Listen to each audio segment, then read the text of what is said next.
We talk about this country being a meritocracy, the idea that anybody could be or do anything if they wanted to, but that only actually works if all kids start in the same place. A lot of funders don't take risks, right? They want to go with the sure bet. And I think Peter and Carolyn, with optimism but with urgency, said, there are too many kids in our neighborhoods not getting the education they want. I get a phone call and tell my parents that I got a full tuition scholarship to attend one of the best universities in the country. That right there is hitting the lottery. Carolyn and Peter have a unique ability to identify young talent, to nurture it, to support it, and to encourage it. Let's get serious about that work.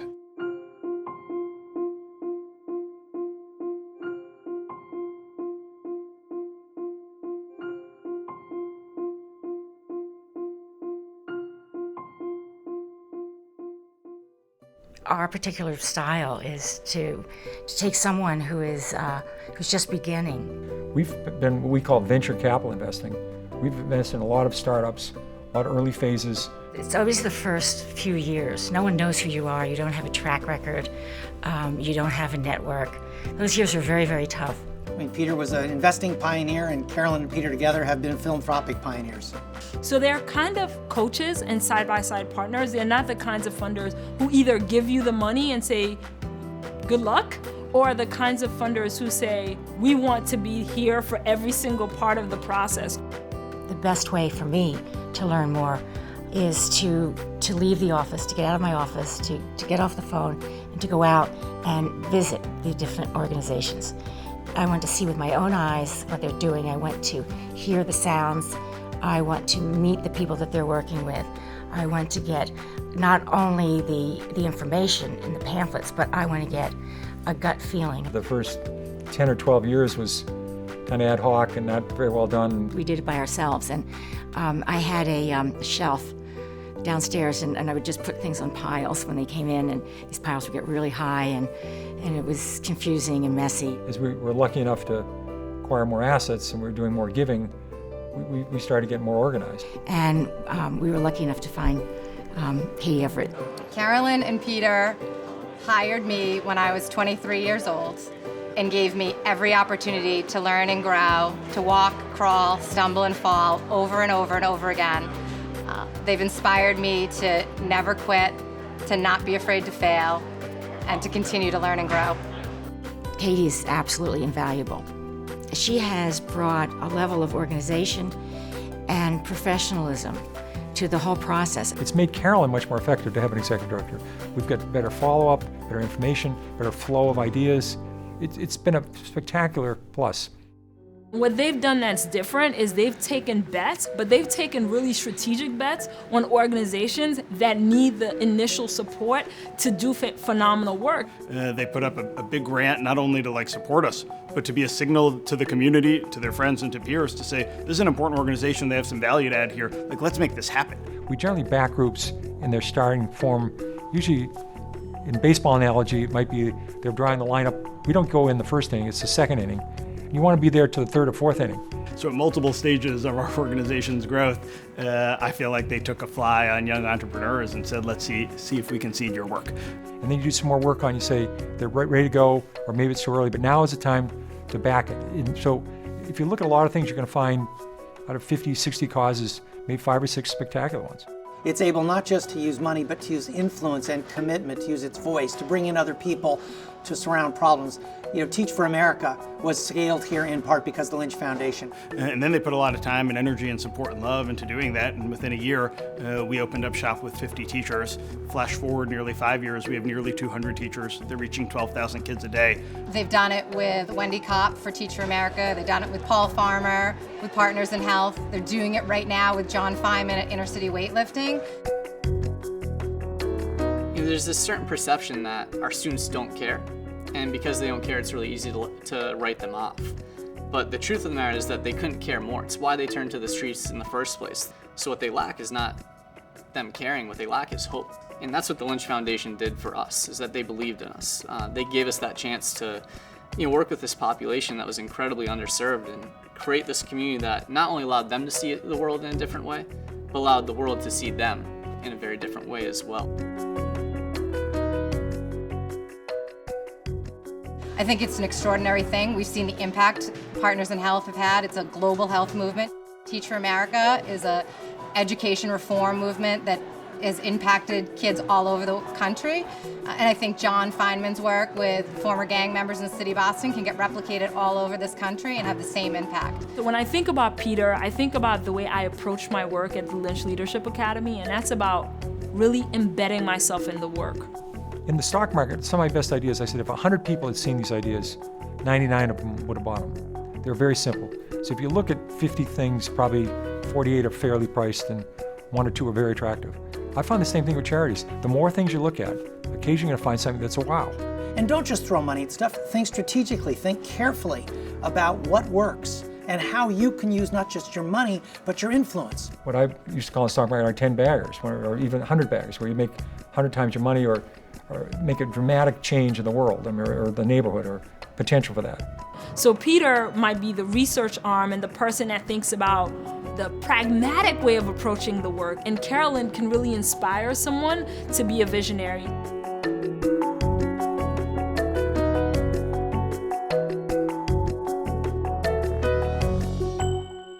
Instantly, she wanted to talk about what she had recently read in the field of education, and we connected around theory and ideas, and it wasn't, it was just such a true connection of minds. I've met some of the most remarkable people in the world through the work I've done with our foundation.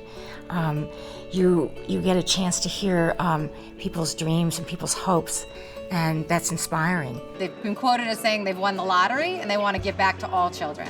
They both went to school on scholarships and believe that that was the equalizer and allowed them to launch into super successful careers, both professionally and personally, and want every child to have that opportunity that they did. If young people have that commitment, that nurturing and support, they can do anything, you know? And so they've really invested their money at all the leverage points where young people are bolstered so they see that they have that support and opportunity. And just like any sort of good mentoring relationship or any relationship, when you're committed and you're present, you can do anything for young people. Well, you can see the problem in America. It used to be, we had very good public education. We both had great opportunities. It was very easy for us. We didn't realize how hard it was. Somebody born in America today is less likely to graduate from high school than their parents. Education is extremely leveraged. You get a child when they're young, and you start with the early education, early childhood education, the elementary schools, the high school. They go to college, technical school. They have then the rest of their life those skills to use. The key grades are first grades, pre-K, second, third, fourth. By fifth grade, kids are either going one way or the other.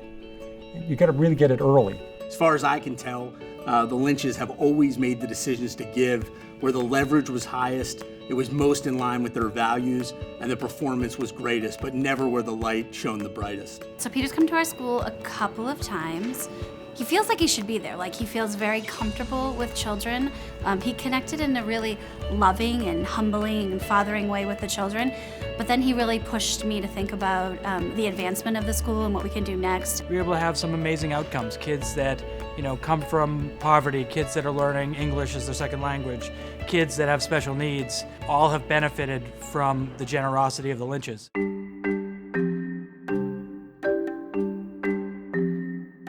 I kept hearing the same thing from everyone, in that the success of the school in terms of its ability to educate the students relies most heavily on the principal. For the first time anywhere in the country, we were bringing together leaders from 3 sectors, which had never been done before.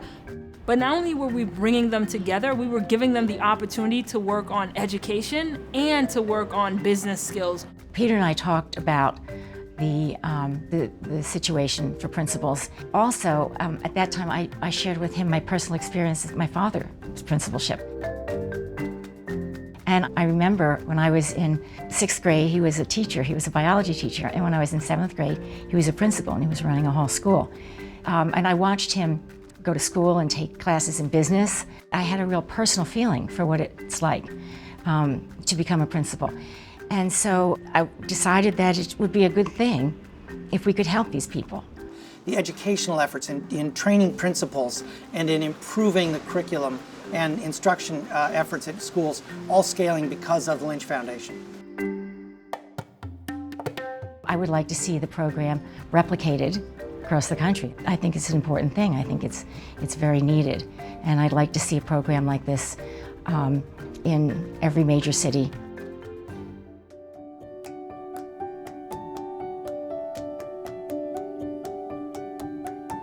After Boston College, I left and went to graduate school at the University of Pennsylvania, Wharton School. And the most important thing I got there is I was there 3 months and I met Carolyn. I was a sophomore at Penn. I was going to an open fraternity party for graduate students, and it was for veterinarians, for people from the veterinary school. And there were almost no women in the veterinary school in those days. So I thought it would be a great opportunity to meet some interesting men. And so I went there and I had a wonderful time at the party and met Peter, who I presumed was a vet student and didn't find out for a couple weeks when he finally told me that he was actually a business student visiting friends there. We got married in 1968 and it's been spectacular, 45 years, whatever the number is. It's been great. We would love to have our children get involved in the foundation we've started. They're already involved to some degree. Over time, we want that to increase as they get more time. They already have done a lot of work in terms of energy into charitable work. Now we think they could follow what we're doing. You can actually change something in this world. You can actually make a difference. And that was really what I was so inspired by. And when I hear them describe what they do and how they do it and how they feel about it, I can tell that without a doubt, this is something that has taken hold in their hearts. Giving has been a real fabric of our family ever since I can remember. It certainly had an impact on myself as a person and my kids. Our eldest, Mary, and her husband, Eric, have taken their 3 older children to a food pantry, and they've helped serve meals and things like that. I think the best way to maybe ignite a spark of interest in them is to do something that you enjoy and that you appreciate and show them how much it means to you. And that's exactly what they're doing. At our 25th anniversary, we had an event and a lot of the charities were there. And some people were saying very nice things about the Lynches and what the Lynches do. And I'll never forget our 4-year-old granddaughter said, "Who are the Lynches?" Because they always think of us as Grammy and Grandpa. I mean, we're like Madonna or Fabian. We don't have a last name.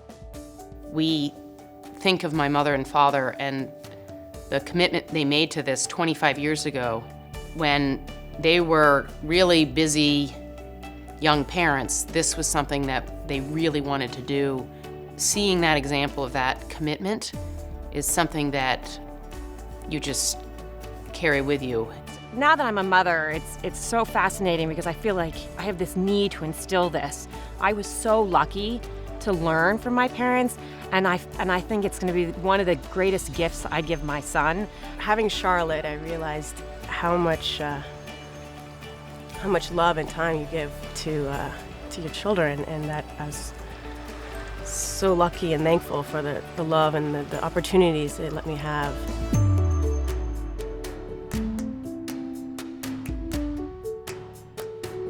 Reaching out is just a natural part of living. Sometimes it happens very simply just between children in the playground. You see somebody fall off a swing and you run over to them and you see if they're okay. Or somebody needs a little help with their homework and you say, "Oh, I'll help you with that." Yeah. There are all kinds of ways to help. So if you take those thoughts and those feelings and keep them going and look at the opportunities that are around to continue to help people. We've been very fortunate in that Grandpa's been very successful with his investments, and we've had the means to be able to give money. And that's basically what we do, is to give money to people who are working toward causes that we believe strongly in. It's sort of something that I think is part of being a human being, that we're just all kind of the same, and we all help each other, and we all feel like we do more through each other. You're the people with the ideas, you're the people with the dreams, you're the people with the imagination and the courage and the vitality to go out there and make the real changes that you all have made. And I have never, ever been able to be in a group of wonderful friends if it hadn't been for you. Thank you all so much. Our goal would be that in the next 10 years we have several successes, things that we start that are relatively small that grow and grow and grow and then can jump to be national organizations. In the healthcare area and the education area, things that really make a change. That's our objective. Being involved in philanthropy has made a real difference in my life. In a lot of ways, it defines me. It really does. It's the way I think of myself. I mean, I'm first a mother and a wife and a grandmother, and I'm second, someone who works in this wonderful arena, who gets to meet people who have hope and who have vision and who have dreams. Philanthropy has really made us feel great. It's changed our life. We can see the benefits. It's very concrete. It's probably one of the best things we've ever done in our life is our charitable giving. We're sort of all in it together. That everybody is here to be part of everyone else's family, be part of everyone else's community.